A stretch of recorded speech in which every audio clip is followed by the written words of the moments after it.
Like Star Wars Mass Effect, but with turn-based tactics and permadeath.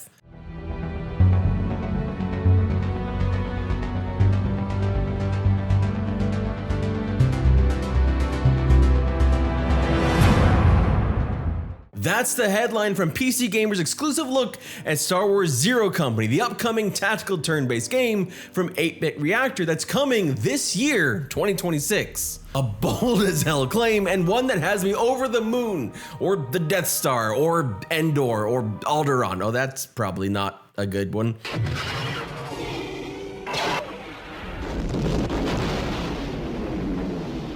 Because this was already one of my most anticipated games of this year, largely just because, well, I really freaking like Star Wars and the idea of turn-based combat. And because they'd already talked about this game having a lot of story, but not a whole lot of RPG stuff, like at least not yet. Now, to be completely fair, them using Mass Effect in the title, that is completely a hyperbole, which is also why I did not use it in my title. But after reading through the PCgamer article, there is a whole lot more RPG-ness to this game than what it originally sounded like, and it's got me a lot more excited, so I wanted to talk about it because it sounded like it has a lot more depth than originally thought. I think at the very least we can pretty much safely say this is more than Star Wars XCOM. I came in with high expectations and they were easily cleared. This is going to be a great game, not just for tactics fans, but anyone who digs Star Wars or cinematic RPGs like Mass Effect.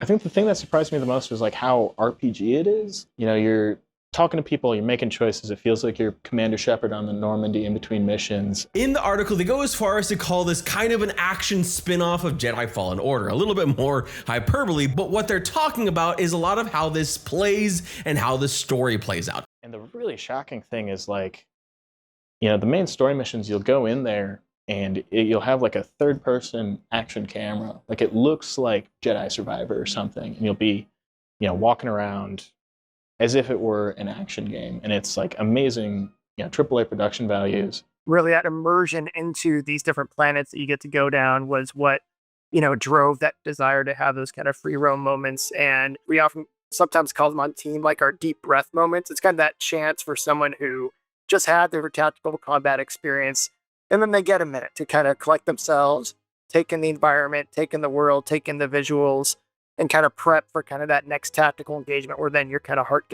gets pumping again. Outside of strategic turn-based combat, you take on the role of Hawks and move around in full third person with action adventure controls. Not to mention that you will be customizing the hell out of your primary protagonist, the fully voiced Hawks including their gender and species. Courtesy of Bespin Bulletin, we know that confirmed species you can choose from are Zabrak, Togruta, Devorian, Twi'lek, and Mirlin, with potentially more. Human seems to be a given, especially since that's kind of what we've seen Hawks to look like in the trailers.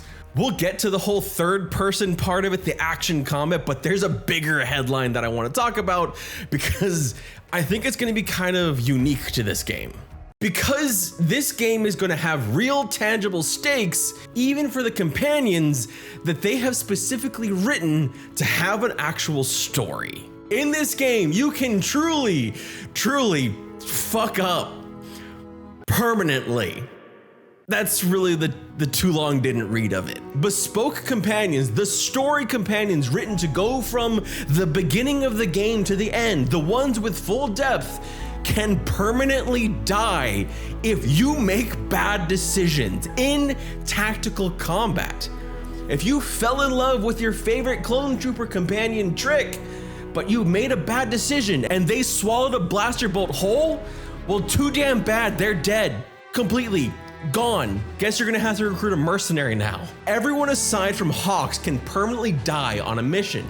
This is something that Zero Company narrative lead Aaron Contreras said led to some fights, thinking that the stakes might be too high. He described it as an argument that they lost, one that they were glad they did because it fits the Star Wars universe as well as XCOM. It adds weight. Thinking of Star Wars specifically, it's filled with climactic deaths, painful ones, from Obi-Wan and Qui-Gon to Duchess Satine and Fives. But there is some middle ground here, at least at the beginning.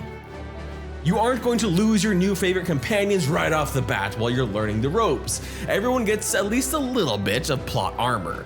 But once you're fully squatted up, everyone becomes very vulnerable, and it's up to you to keep them alive. No pressure at all. Their lives are quite literally in your hands. This also gives some breathing room to operators or characters that the player brings to life in game, who also have their own personalities, backgrounds, and specializations as you make your way through the game. The angle they've tried to take with Permadeath is that this makes it a better Star Wars game, not a better tactics game. And I can see where they're coming from. I can see that sense of loss, the pain of it, and how it shapes Star Wars stories from start to finish. It will certainly make me question my decision making in the game all the more carefully. And yes, just to add a caveat here, they have in the past mentioned that you have the option to turn off Permadeath, and of course save scumming is a thing. And any game save scumming is the thing. So you do have options to work around this, but they want you to actually think of this in terms of like having every decision have weight. But that edge of the knife fear of losing your companions that will keep you up at night wasn't the only really intriguing reveal that we got from the PCgamer article and the subsequent deep dives. We also learned just how much more this was than just a tactical strategy game. Not that there's anything wrong with just a tactical strategy game, but as a fan of RPGs and a fan of depth and a fan of storytelling, I was looking for more, and I'm glad to see that there is more here. The way the gameplay is characterized is a combination of third-person exploration with XCOM-like tactical combat, all executed with the highest level of quality. You'll go into missions in third person, and then you'll zoom out into more XCOM-like tactical turn-based combat. There's also a mention of being able to potentially go about some parts of the mission in non-combat ways. For some objectives, like going into a cantina and having options to bribe, you can schmooze, or brawl, with brawl potentially ending in permadeath. And these options all contribute to your awards and your bond. The bond system actually plays into the gameplay itself. For example, two people in your squad that have higher bond can actually cross-train with each other and learn from each other. However, these bonds can actually decay based on the decision that you make as Hawks, as the leader of this squad, of this intel squad. You are essentially the center of this. You are the one who is driving all of these things. So I guess again, just no pressure. This is everything's life and death, and everything is all on you. The narrative lead for the game, who I've already mentioned, is Aaron Contreras, who was also the narrative lead on Jedi Fallen Order and Jedi Survivor. For Zero Company, they've been able to pull from one of my favorite timelines in Star Wars, and one of my favorite expanded series in Star Wars, the Clone Wars. Mentioning Fives and Satine earlier wasn't by accident.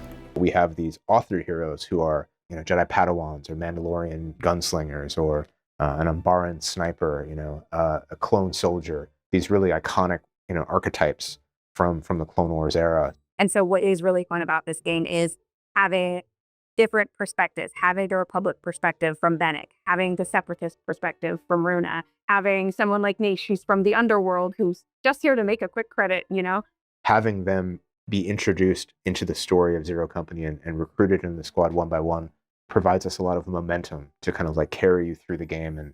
And there's, as they come into the squad, they bring their own personal conflicts and traumas with them. Even just like these snippets of these characters, like it was not hammy, superhero stuff. It was genuinely funny moments. The characters really were kind of coming off the screen a little bit. It was exciting. Assuming you can keep your squad alive and not get them all murdered, it sounds like you might be in for some memorable moments, because the groups Hawks has put together has a whole lot of friction. I mean, hell, you've got Separatists working with Republic, working together on the same team with clones, Jedi, Mandalorians, etc. It sounds like there's a whole lot going on in this game that we weren't really necessarily expecting to be going on. I don't expect this to have the full kind of range and depth of a full-on RPG. It still sounds like at its base, it is an XCOM-like tactical game, but it's trying to expand out beyond that little tight box and have more to it. And it looks like there's going to be more cinematic type things to it. So I'm really excited to see just what we get when we finally start to see a little bit more gameplay stuff, because unfortunately, with this PC Gamer, with everything, we only got to see screenshots. But between this and Galactic Racer, I mean, it sounds like as a Star Wars fan, we're already gonna be eating really good this year. And then looking forward with Osiris and Exodus coming in 2027, and already having the beta coming for Osiris, like probably right now by the time you're watching this, which you can find out more of that in this video right here. If you like sci-fi, if you like sci-fi RPGs, this is really a really good time to be really into the gaming space, I guess. My name is Redbeard Flynn. Thank you so much for watching. I hope you're as excited about this as I am. I'm just happy to see more Star Wars games coming out. And hell, there's a freaking rumor that we might be getting a Jedi 3 announcement soon. So hopefully we hear something soon. Thank you so much for watching. I hope you have an absolutely wonderful day, and I will see you all soon.